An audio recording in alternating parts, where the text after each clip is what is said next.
Olá para você que acompanha as redes do Jornal Diário de Iguaçu.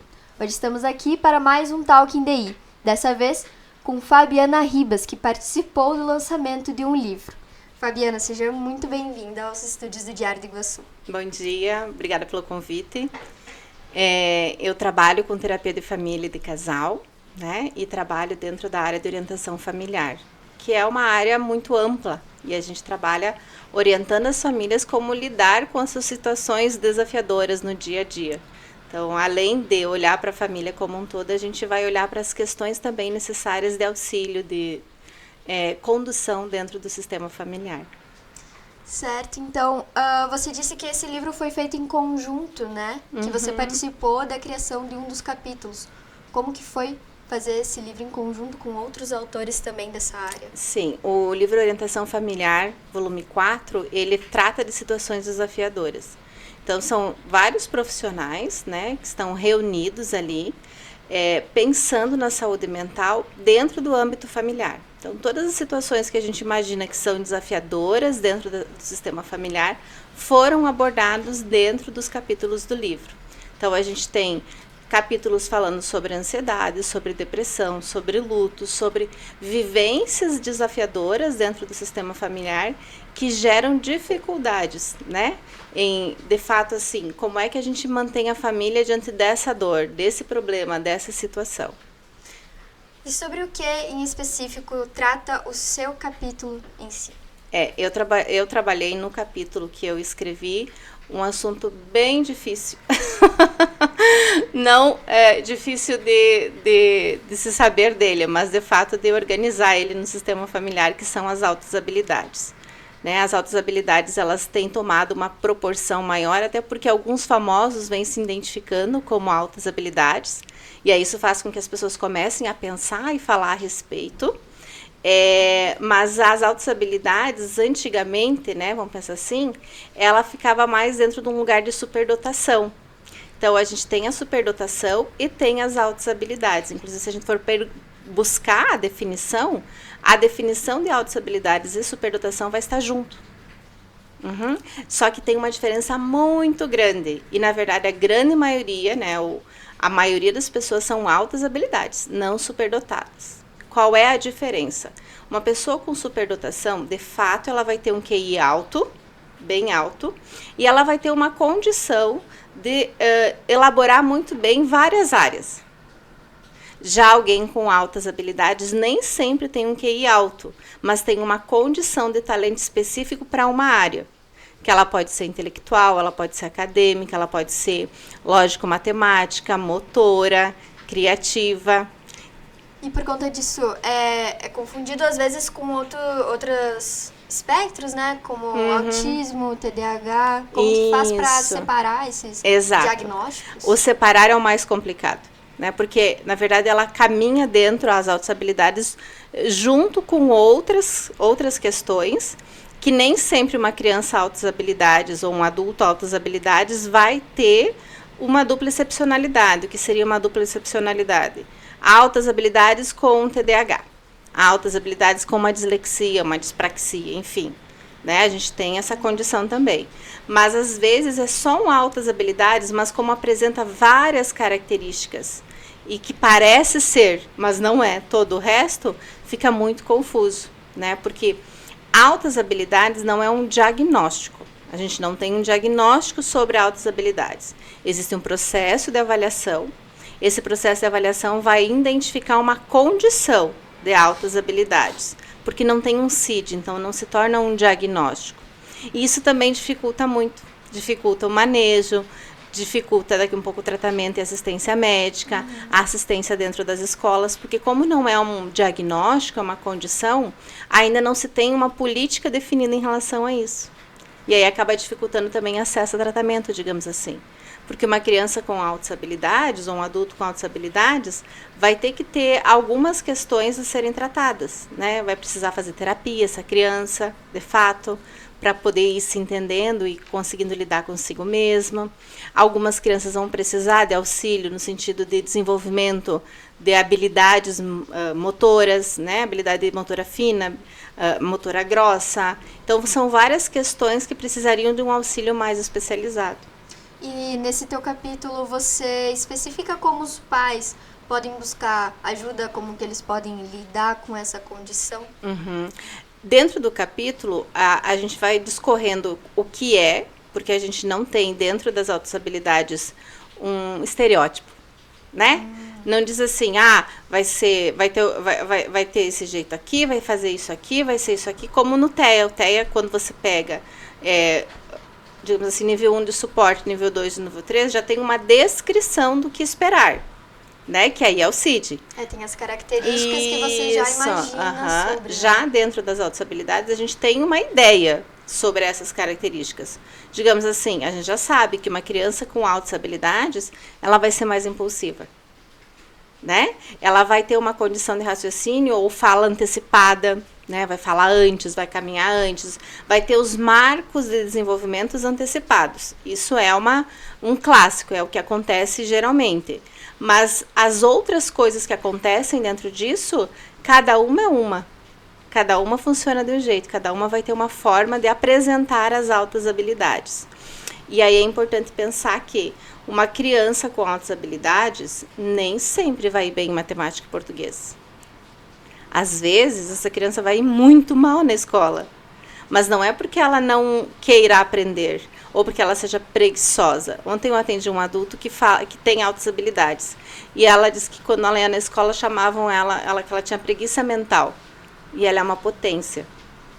Só que ela entendeu que ela tem uma preguiça mental, então ela usa isso a vida toda. Então esse diagnóstico tardio, às vezes, ele afeta demais, a identificação tardia, digamos assim, não identificado na infância.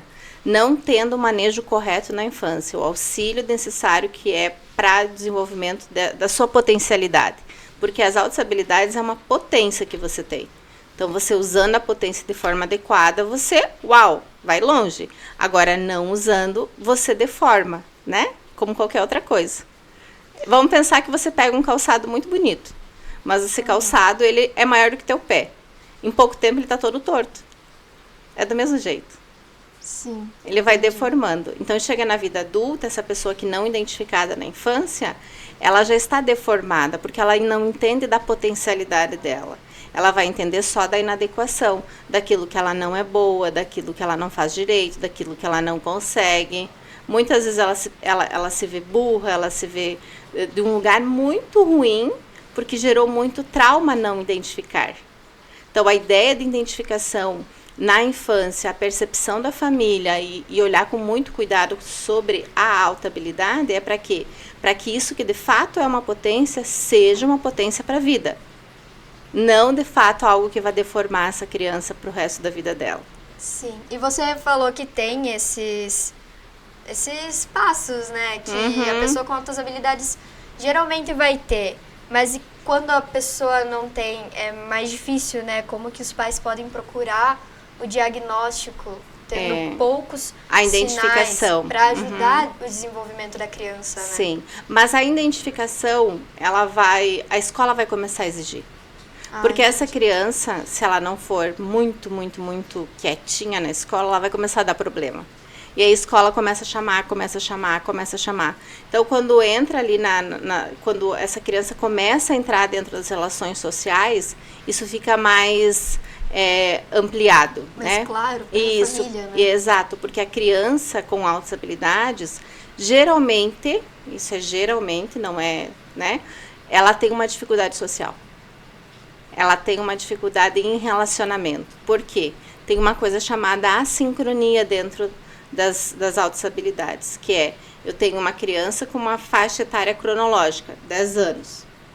Emocionalmente, essa criança funciona como uma criança de 7. Cognitivamente, com um adolescente de 13, 14 anos. Então, na faixa cronológica dela, ela tem dificuldades de se relacionar.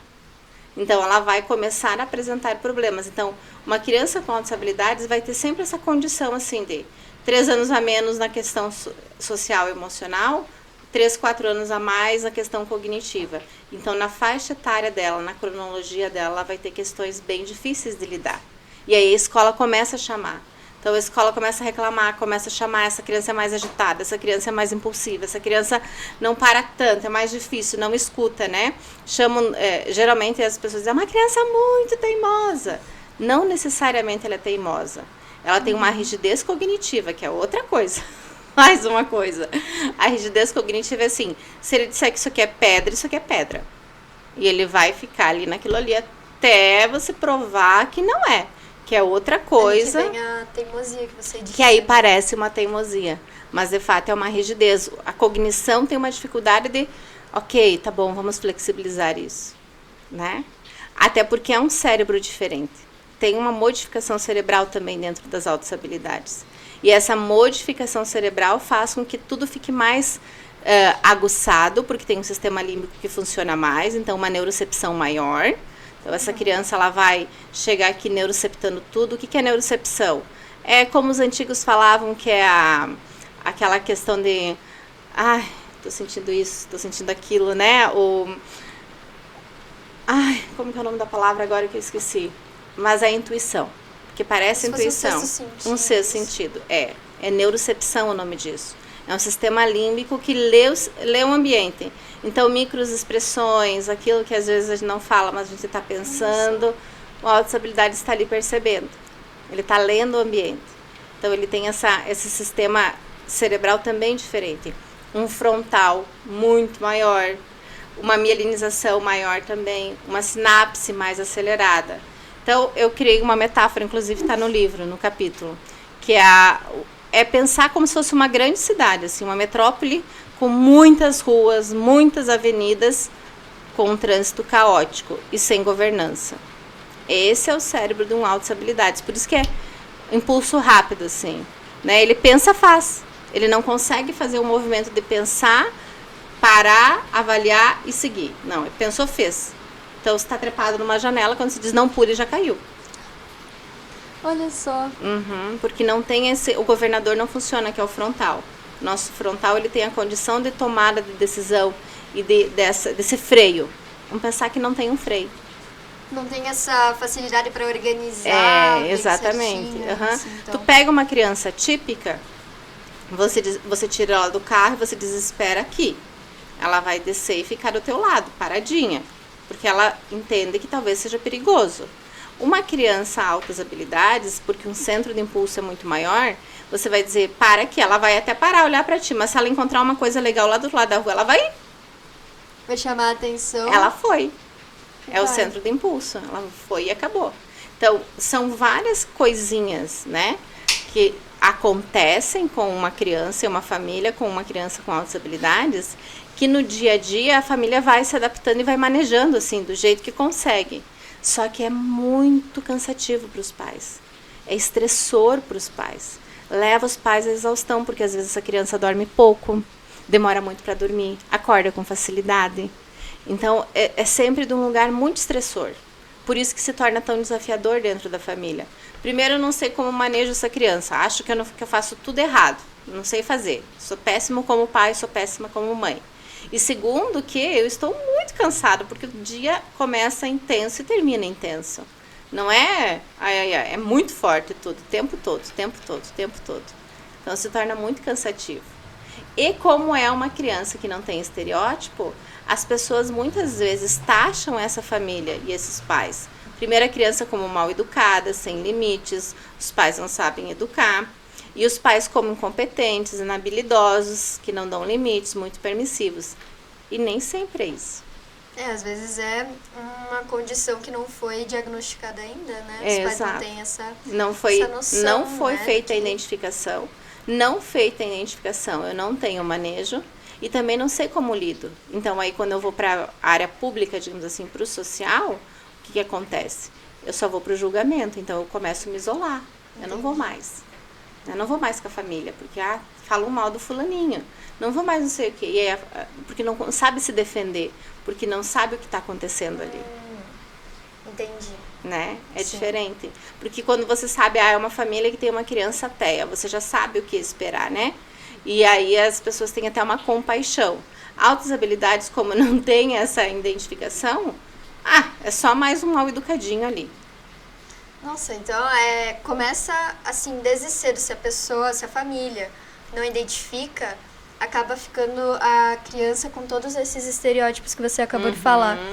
E acaba acarretando numa vida adulta mais complicada também, né? Pra pessoa ter que fazer terapia, ter que se entender de uma forma totalmente diferente do que ela foi dita quando criança, né? O que geralmente acontece quando começa a identificar que tem uma criança altas habilidades, os pais começam a se identificar. Porque são pais que não foram identificados na infância. Então, eles são altas habilidades, porque se tiver uma criança alta habilidade, vai ter um pai ou uma mãe. Vem de genética, né? Vai seguindo, né? Não tem como eu transformar alguém em altas habilidades. O ambiente não transforma. Por mais que eu seja uma mãe assim super... que eu incentive, que eu desenvolva, que eu estimula, eu não vou desenvolver altas habilidades. Isso vem já dentro da genética dessa criança. Já nasce com... Já vem dentro, né? Agora, o que acontece é que os pais chegam com aquela demanda, né? E aí a gente começa a falar, eles começam, tá, mas eu também era assim. Não, mas eu também... Não, mas eu Começa também. A se identificar, mas eu também. Né? Mas eu também. E aí há uma identificação. E é libertador para os pais, tá? Porque esse adulto, ele chega na vida adulta com altas habilidades não identificadas, deformado. Ele chega com muitos traumas de desenvolvimento, porque ele não foi tratado dentro da sua condição, da sua potência. Então, ele chega na vida adulta, muitas vezes, sem entender da sua potência, se sentindo inadequado. E aí, quando ele identifica o filho e se identifica, ele diz, ufa, é só isso, então tá, agora eu vou fazer. Que sai um peso das costas, né? Porque é ruim se sentir estranho o tempo todo. Sim. Ninguém gosta. Nossa, deve ser complicadíssimo viver com essa condição, né? Às vezes você não consegue explicar o que você tem, né? É meio, né? Confuso confuso, né? E até porque assim, existem muitos preconceitos, né? Um conceito elaborado sobre, né? Superdotação, os nerds, os superinteligentes, sobre quem é alguém que tem que ir bem em tudo. E altas habilidades não vai ir bem em tudo, ela vai ter dificuldades importantes. E se vai ir bem em alguma coisa, vai ser cobrado a excelência em outras também, né? Exato. E geralmente quem tem altas habilidades tem um senso interno de perfeccionismo e de necessidade de acerto muito alto para conseguir dar conta daquilo ali. Então, se exige muito. Então, assim, se ele vai bem em matemática, digamos assim, é uma criança que não vai aceitar receber uma prova com 9,8, ela quer o 10. Quer excelência. O meu menino recebeu o boletim na outra semana e ele veio com 7,8, nem lembro em que matéria, mas é uma que ele vai bem, geralmente. Ciências. E ele vai bem, só que ele foi fazer uma atividade, ele ficou muito maluquinho lá na atividade, ele se perdeu nos impulsos dele e a atividade dele deu ruim. Ele foi com uma nota ruim. Ele não queria mostrar o boletim para o pai dele. Sim, porque como é que ele vai mostrar um boletim com 7,8? É uma vergonha. Nossa. E o resto era tudo 9 e 10. Só tinha esse 7,8, mas nem pensar. Só que era a área ele que comeu, né? Ele comeu o boletim. O boletim sumiu. Porque ele não queria mostrar isso. Então, há um senso interno de autocobrança bem alto. Quanto mais cedo a gente consegue identificar, e isso eu coloco dentro do capítulo, mais fácil a gente consegue auxiliar essa família, de fato, e essa criança, porque a criança não sofre sozinha, a família sofre muito junto com essa criança. E com mais facilidade, que não vai diminuir os problemas vão continuar aí, a gente vai lidar com os problemas do dia a dia. Por isso a necessidade da orientação, por isso a necessidade da identificação, por isso a necessidade de fato de ter a fala sobre isso. Quanto mais a gente falar sobre altas habilidades, quanto mais a gente trazer para a luz essa questão, menos, digamos assim, danos a gente vai causar. Porque hoje, no mundo, né, nós temos 3 milhões identificados, mas há uma subnotificação, porque a média é de 20 milhões de pessoas. Nossa! É alto. É muito alto e cada vez está mais alto. Porque eu entendo que é uma evolução da espécie aí, na minha percepção. Mas a gente está com cada vez um volume maior. Sem as escolas sabendo manejar, sem as famílias tendo orientação adequada para fazer o manejo adequado dessa criança e também lidar melhor com as dificuldades. Então, por isso, precisa colocar luz nisso, cada vez mais informação. Porque eu tenho uma criança altas habilidades, eu sou uma altas habilidades. E é muito difícil, não é simples. A gente precisa, de fato, da identificação para poder lidar melhor com a situação. E você ser altas habilidades, seu filho ser altas habilidades, foi o que te inspirou a fazer esse capítulo para trazer essa luz que você disse para os outros pais, para as outras famílias, né? Eu trabalho dentro da terapia de família há 10 anos, né? E entrei nesse mundo já por causa do meu filho, porque quando ele chegou já foi desafiador. E conforme as coisas foram acontecendo, cada vez ficava mais desafiador, mais difícil, com mais ferramentas e menos condição de lidar com aquilo. E aí eu fui entendendo, e aí eu passei por todos esses, né? Eu olhei para o TEA, eu olhei para a TOD, eu olhei para todas as questões que envolvem o desenvolvimento de uma criança, até chegar em altas habilidades. E é aí, a última opção na maioria dos casos. É porque não é falado, né? Então não é algo que você olha de cara assim e diz, é isso. E como existe um preconceito, né? Tem que ser alguém, uau, super, super, super inteligente. E nem sempre vai ser. Vai ter uma área que vai se destacar. E aí você não olha de cara e entende que é isso. Não olha de cara e percebe que é isso. Entendi. Agora, voltando um pouco mais sobre o lançamento desse livro. Quando que foi mesmo lançado? A gente lançou agora no dia 23. Houve um congresso em São Paulo, onde a gente reúne todos esses profissionais da orientação familiar, né, que estiveram no livro, e profissionais e colegas que são convidados para o lançamento. Então, a gente passou 2 dias fazendo o lançamento. Então, cada assunto tratado no livro, houve uma aula a respeito. Nós preparamos aulas individuais sobre cada assunto. Então, houve um congresso no dia 23 e 24, onde a gente lançou o livro e abordou todos os aspectos que o livro apresenta. E os profissionais que participaram são de todo o Brasil ou Sim. uma região específica? Não, todo o Brasil. Todo o Brasil. Todo canto. Sim. E esses livros, né? Esse é o 10º livro que eu lanço em coautoria. E eu coordeno também.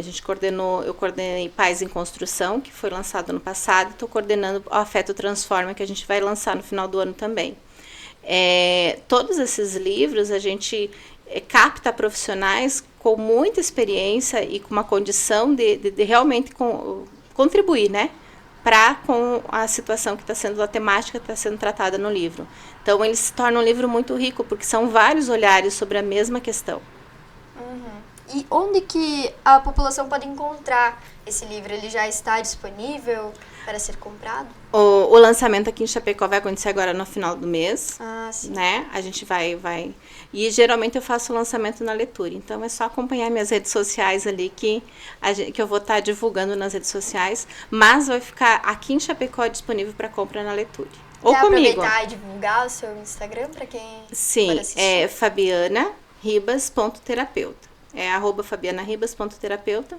Pode seguir lá, porque eu sou bem gentil, dou um monte de dicas, dou um monte de coisas, de informações que são necessárias. Com certeza. E para nós encerrar, eu queria que você deixasse uma mensagem para esses pais, para quem talvez esteja com dúvidas dentro da família sobre talvez altas habilidades.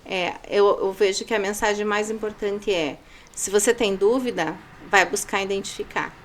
E quando você identificar, primeiro olhe para você com muita compaixão. Olhe para a criança também com esse olhar assim, compassivo mesmo, entendendo que há uma dificuldade e que sim, se vocês olharem para essa dificuldade, ela vai ficar mais fácil de se tratar, de se lidar no dia a dia, as coisas vão ficar mais fáceis de fato ter afeto dentro da família, porque isso faz com que acabe tendo muito conflito. Então, quanto mais cedo a gente identificar, menos conflitos nós temos. Certo. Muito obrigada, Fabiana, por ter participado. O jornal está de portas abertas para novas oportunidades e que dê tudo certo com esse lançamento do livro. Eu desejo muito sucesso para você. Obrigada. É um assunto que a gente precisa, de fato, falar bastante, né? Para trazer bastante informação e contribuir para com as famílias, porque não é tão simples assim. Com certeza, a gente poderia ficar horas aqui, porque tem muita coisa para falar. Exatamente. Muito obrigada. Isso aí. Muito bom. Obrigada. Este foi mais um Talking DI.